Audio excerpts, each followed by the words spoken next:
আরে জগাদাজি, কোথায় গিয়েছিলি? ওরে আর বলিস না, শ্বশুর বাড়িতে গিয়েছিলাম। তাও তো চিন্তিত লাগছে কেন তোকে? আরে ওটাই তো প্রবলেম, শ্বশুর বাড়িতে গিয়ে দেখি আমার বউ পালিয়েছে। ছি ছি ছি ছি, কি বলিস কি? কিভাবে পালালো? কার সঙ্গে পালালো? ওরে ওর প্রেমিকের সঙ্গে পালিয়েছে। ওরে তুই জানিস না রে, কত আমি ওকে বারণ করেছি মোবাইল মোবাইল মোবাইল নিয়ে রাত বেরাত কথা বলবি না। ও রাত জেগে কথা বলতো, রাত 12টা 1টা পর্যন্ত। আমি ভাবতাম হয়তো ও গেম খেলছে। হ্যাঁ, কে জানে এভাবে ও চলে যাবে আমাকে ছেড়ে। আহারে কি দুঃখ, কাঁদিস না কাঁদিস না রে, কাঁদিস না। বউ হারালে বউ পাওয়া যায় রে পাগলা, কিন্তু যৌবন থাকতে যৌবন হারালে আর সেটা পাওয়া যায় না। আরেকটা জলদি জলদি বিয়ে করে ফেল।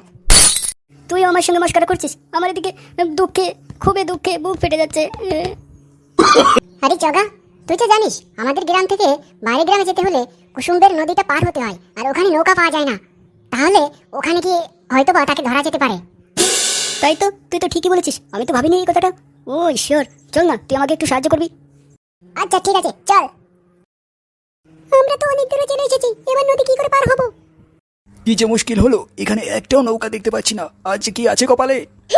এটা ক্লু, জলদি কর। আর যদি আমার বর দেখতে পায় আমাকে যে তোর সঙ্গে আমি পালিয়ে এসেছি, তাহলে কপালে অনেক দুঃখ আছে। রাগ করো না শোনা আমার, আই লাভ ইউ। তোর আই লাভ ইউর কপালে মারবো ছাটা, যদি ধরা পড়ে যায়। রাগ করো না, রাগ করো না, চলো ওইখানে গিয়ে বসি।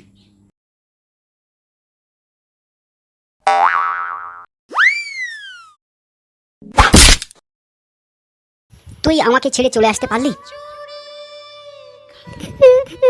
আমাকে ক্ষমা করে দাও প্লিজ, আমি বুঝতে পারিনি, আমাকে ক্ষমা করে দাও। আরে ঘনসুদা, তুই কি ফুটবল খেলিস নাকি?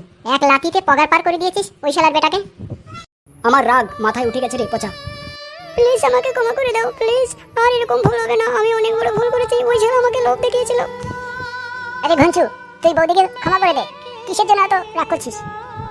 আচ্ছা ঠিক আছে, সবাই যখন বলছে আমি তোকে ক্ষমা করে দিলাম, কিন্তু আমাকে এত বড় ধোকা আমি আমি ভুলবো না কোনোদিন।